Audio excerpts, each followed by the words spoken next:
Hello my dear lovely students, कैसे हैं आप लोग। मैं आनंद कुमार कर्ण अपने YouTube चैनल ए करंस क्लासेस इंडिया नंबर 1 से आप सबों का आज के इस सेशन में हार्दिक हार्दिक स्वागत और अभिनंदन है। दोस्तों, आज हम lasso moso LCM and HCF का पार्ट 5 वीडियो देख रहा हूं, आपके बीच प्रस्तुत कर रहा हूं। और आज हम कुछ तेवर युक्त प्रश्न, थोड़ा सा स्टैंडर्ड प्रश्न पर चर्चा करूंगा। और मैं बार बार कहता हूं कि मैं उन्हीं प्रश्नों पर आपके साथ एक्टिविटी करता हूं जो प्रश्न या तो पूछ दिए गए हैं या फ्यूचर में पूछे जाने की प्रबल संभावना है। दोस्तों, आज के मेरे टेक्निकल असिस्टेंट के रूप में मौजूद है मिस्टर चंदन जी और विकास जी, और साथ साथ मैं यह भी जानकारी पर डे देता आ रहा हूं कि वीडियो के अंत तक आपके मोबाइल स्क्रीन पर मिस्टर राजू सर, जो मेरे कोचिंग के डायरेक्टर सर हैं, उनका मोबाइल नंबर 9934849798 है। आप किसी भी प्रकार का कोचिंग संबंधी जानकारी मिस्टर राजू सर जी से प्राप्त कर सकते हैं। हाँ दोस्तों, आपको यह भी जानकारी दूं कि वीडियो के नीचे दिए गए लिंक डिस्क्रिप्शन में जाकर आप हमारे Facebook page, Facebook group, Instagram, Telegram पर भी हमें फॉलो कर सकते हैं। तो आइए बिना देर किए हुए मैं आज के साथ आपके साथ ये पहला प्रश्न पर एक्टिविटी कर रहा हूं। प्रश्न है दोस्तों कि 3 संख्याओं का अनुपात 3:4:5 है। चलिए, तथा इनका लॉसो 2400 है। अब देखा जाए कि ये जो 2400 है यह वास्तव में आपका एलसीएम दिया हुआ है। संख्याएं जो रेशियो में है 3, 4 और 5 का रेशियो, तो हम इसको अगर संख्या ही समझ लूं कि 3, 4, 5, तो इसका एलसीएम निकालेंगे तो होगा 60। तो कहेंगे 3, 4, 5 का एलसीएम है 60, लेकिन एलसीएम है 2400। तो अपना सूत्र कहता है एलसीएम है बराबर एलसीएम है और 60 बराबर 2400। तो 1 बराबर 40 और 1 बराबर 40, तो पहली संख्या कहेंगे 40 दिया 120, दूसरी संख्या कहेंगे 40 चौका 160 और तीसरी संख्या कहेंगे 40 पंचे 200। अब ये तीनों संख्या जब आपका 120, 160 और 200 निकल गया तो कहता है इन संख्याओं का मौसो क्या होगा। तो जब भी आप 2 से ज्यादा संख्या का मौसो निकालें तो यह भी एक तरकीब याद रखें कि प्रत्येक 2 का अंतर का जो एचसीएफ होगा वही कन्फर्म एचसीएफ होगा। तो 160 और 120 को अगर आप माइनस करके देखें तो ये 40 होगा, और 200 में अगर 160 घटा कर देखें तो ये भी तो 40 होगा। और अब पूछूं कि 40 और 40 का एचसीएफ क्या होगा, तो आपका आंसर एचसीएफ के रूप में 40 ही होगा। और इस तरह आप ऑप्शन ए एचसीएफ 40 लगा सकते हैं, ठीक, जो करेक्ट होगा। यहां एक और विशेष द्रष्टव्य आपको समझा दूं, जब अनुपातिक टर्म में 1 यूनिट का वैल्यू आ जाए ना, तो this is always called as the form of HCF. यह हमेशा एचसीएफ के फॉर्म ही कहे जाते हैं, और तब संख्या निकालने की कोई आवश्यकता नहीं। जब रेशियो का 1 यूनिट निकल जाए तो इन तमाम रेशियो से बनने वाले जो फाइनल नंबर होंगे उसका यह एचसीएफ ही होता है। और इस तरह यह इतना निकालने का मेरे समझ में कोई आवश्यकता नहीं था। 1 निकल गया, दैट इज योर एचसीएफ, और 40 आपका आंसर आ गया। हमें विश्वास है कि आप इस कॉन्सेप्ट को समझ गए होंगे। तो चलिए दोस्तों, बिना देर किए हुए नेक्स्ट क्वेश्चन आपके मोबाइल स्क्रीन पर ये रहा। जी हाँ दोस्तों, अगला प्रश्न देखिए, बहुत ही छोटा सा प्रश्न, लेकिन जानकारी आपको होना चाहिए। प्रश्न है कि निम्नलिखित जोड़ों में से कौन सा जोड़ा सह अभाज्य है? तो आपको सह अभाज्य, या इसे अंग्रेजी में आप को प्राइम नंबर्स बोलते हैं। सह अभाज्य संख्या वही जोड़ा का हो सकता है, उसी जोड़े को, उसी युगल को या उसी पेयर नंबर्स को आप सह अभाज्य या को प्राइम नंबर्स बोलते हैं, जिसका HCF 1 हो जाता है। तो अब अगर 28 और 35 का हम HCF आपसे पूछूं, तो 28 और 35 का HCF को आप इसका बोलेंगे 7, 7 चौका 28, 7 पंचे 35, तो इसमें 1 नहीं आया। दूसरा जोड़ा है आपका 14 और 35। मैं ऑप्शन ट्राई कर रहा हूं, यह मेरा ए ऑप्शन था, ये गलत हो गया। बी ऑप्शन है 14, 35। तो इसका भी अगर HCF आप लेंगे तो 14 और 35 का HCF 7 होगा। अगर सी ऑप्शन, तो ये भी गलत हुआ। को प्राइम नंबर्स उसी को कहे जाएंगे जिसका HCF आपका हमेशा 1 होता है। अब सी ऑप्शन अगर आप देखें तो ये है 13 और 78, और 13, 78 का HCF अगर आपसे पूछूं तो यह एकम 13, 13 छक्के 78, 13 ही होगा। और अब तो तय है कि आपका ऑप्शन डी जो 17, 25 रखा है, और इसका HCF अगर लेंगे तो आप इसमें 17 देख रहे हैं ना कि ये एक अभाज्य है, लेकिन इसका गुणज इसमें नहीं है। और इस तरह यह 1 से ज्यादा कोई संख्या नहीं हो सकती जो 17 और 25 दोनों को विभक्त करे, इसीलिए आपका ऑप्शन डी होगा। और दोस्तों इसे याद रखना चाहिए, याद रखना नहीं चाहिए, आपको याद हो भी गया होगा कि को प्राइम नंबर्स का जो पेयर होता है मैं उसी को कह सकता हूं जिसके HCF सदा 1 या 1 होता है। और इस तरह इसमें मात्र चौथा ऑप्शन डी ऐसा था जिसमें 17 और 25 का HCF 1 ही संभव है, बाकी का HCF मैं आपको दिखा चुका हूं। और इस तरह बराबर ऐसे प्रश्न हमें पूछे जाते हैं। तो मैं चाहता हूं कि जैसे एक भी बच्चा छूट न जाए, सुरक्षा चक्र टूट न जाए, पोलियो की जो 2 बूंद खुराक होती है दवा, उसका यह एडवर्टाइज मैं बोला, उसी तरह मेरा प्रयास है प्रत्येक चैप्टर का कि एक भी प्रश्न छूट न जाए, और इसी सिद्धांत से मैं वीडियो प्रस्तुत करने का प्रयास कर रहा हूं। मुझे विश्वास है कि आपको वीडियो पसंद आएगा। और अगर वीडियो के आप न्यू व्यूअर हो तो आपसे रिक्वेस्ट है, गुजारिश है कि आप निश्चित ही इस चैनल को सब्सक्राइब कर लेंगे, ताकि आने वाला वक्त आपको बहुत ही सुंदर सुंदर चैप्टर्स जो भी हैं और उनके बनाने के बहुत ही लाजवाब तरीका आपको हम दिखाते रहेंगे, और आप भविष्य में इससे लाभ उठाकर आराम से अपने जिंदगी को संवार सकते हैं। तो दोस्तों बिना देर किए हुए अगला प्रश्न आपके मोबाइल स्क्रीन पर ये रहा। जी हाँ दोस्तों, अगला प्रश्न बहुत ही सुंदर प्रश्न है कि वह बड़ी से बड़ी संख्या कौन सी होगी जिससे 964, 1238 और 1400 को विभक्त करने पर क्रमशः 41, 31, 51 शेष बचे। कहने का मतलब जब 964 से भाग दूं तो उस संख्या में, जिस संख्या को, कोई भी बड़ी से बड़ी संख्या जिससे हम 964 में भाग दूं, तो मेरा रिमाइंडर या शेष फल 41 बचना चाहिए।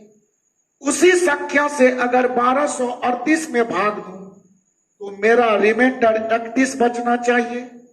और उसी बड़ी से बड़ी संख्या से अगर 1400 में भाग दूं तो मेरा रिमाइंडर 51 बचना चाहिए।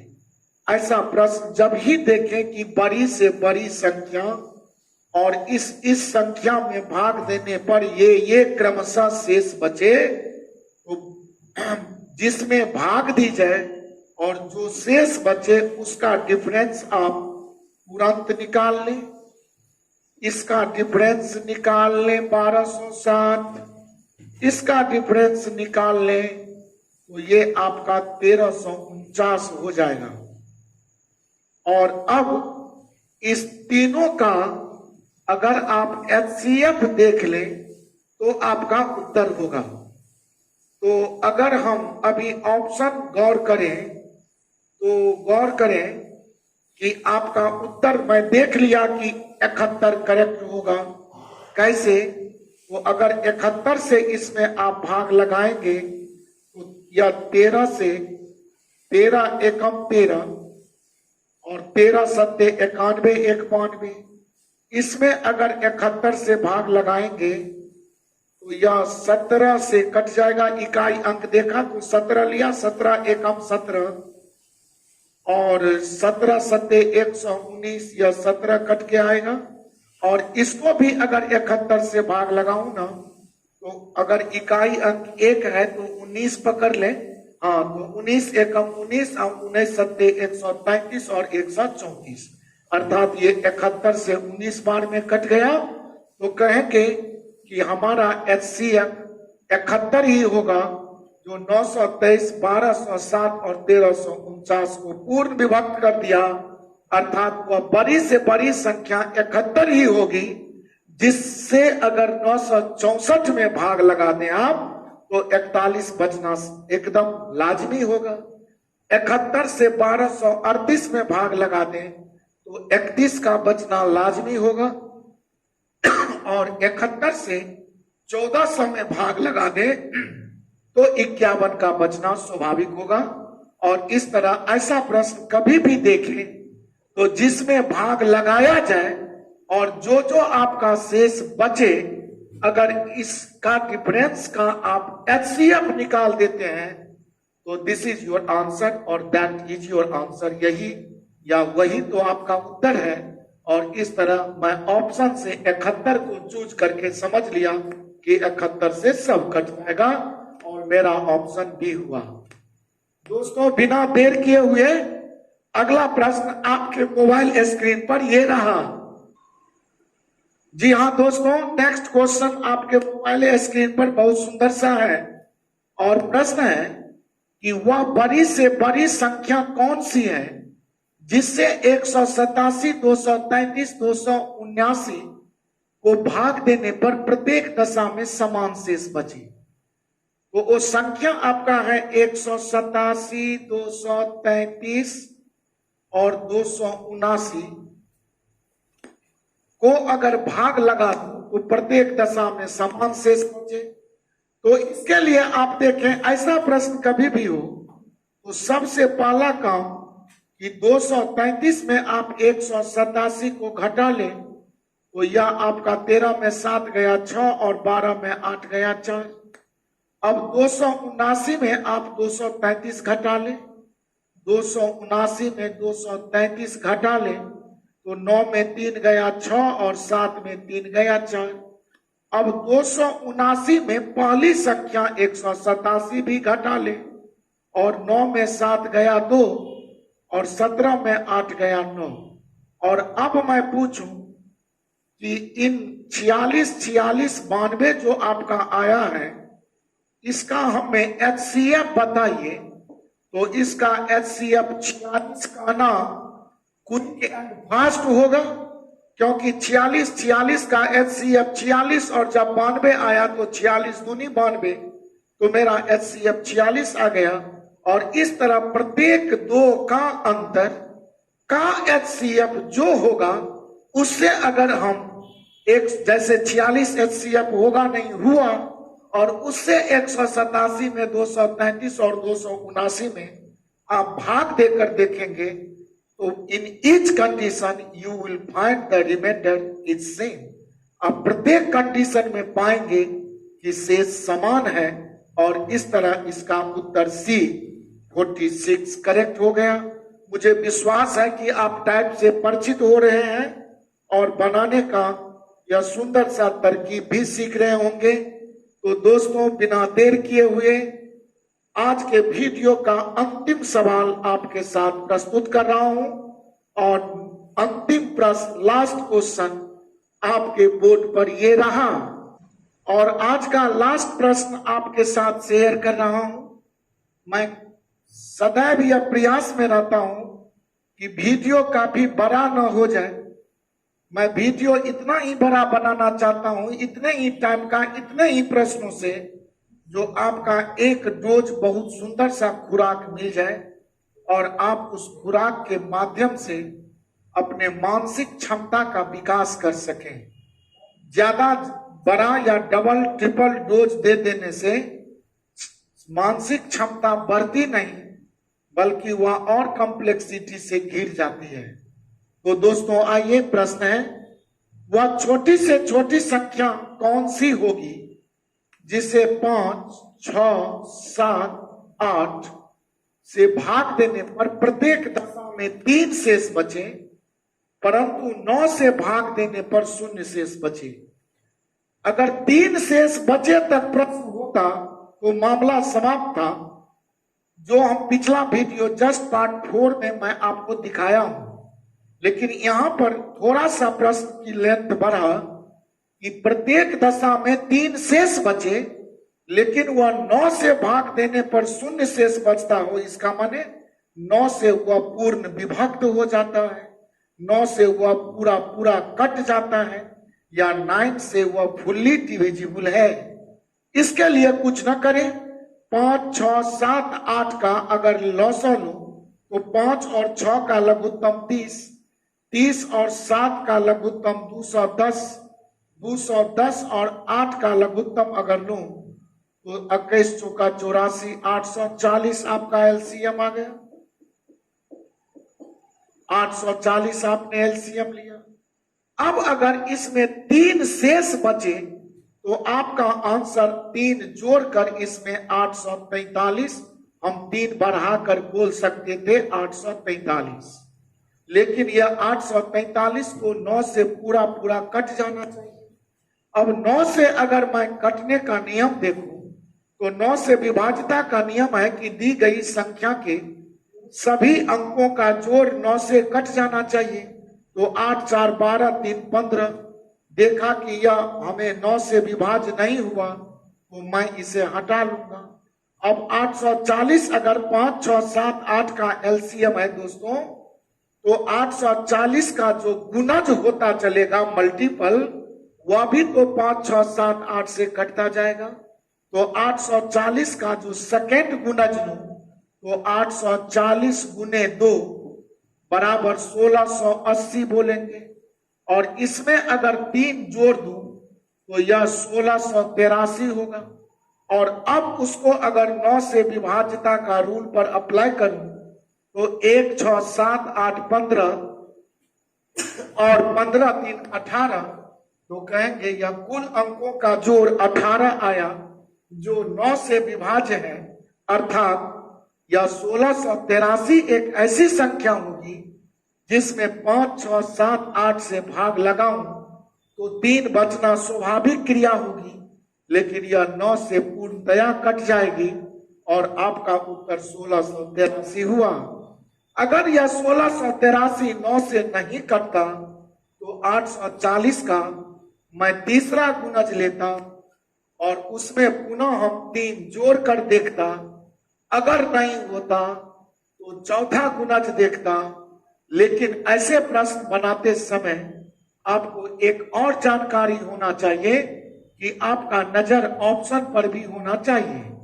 तो अगर हम देखा एलसीएम 840 में 3 जोड़ने से 843, तो इसमें ऑप्शन भी नहीं था, तो 840 का सेकेंड गुणज 1680 और 3 1683 दिया था। और अब इसको अगर जोड़ लेता तो 3, 8, 11, 6, 17, 1, 18 और यह 9 से पूर्ण विभाज्य हो जाता। अर्थात हम सीधा ऑप्शन से भी प्रश्न को ट्राई कर सकते थे और इस तरह मेरा ऑप्शन भी हुआ और आज का यह सेशन आपका समाप्त हुआ।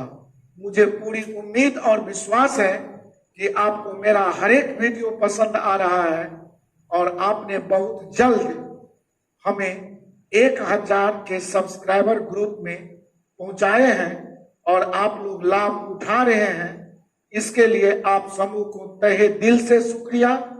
अगर कोई न्यू व्यूअर हो तो उनसे मेरा रिक्वेस्ट है कि वह चैनल सब्सक्राइब कर लें, बेल आइकन दबा लें ताकि नया कोई भी वीडियो अपलोड करूं तो उसका नोटिफिकेशन सर्वप्रथम आप तक पहुंच सके।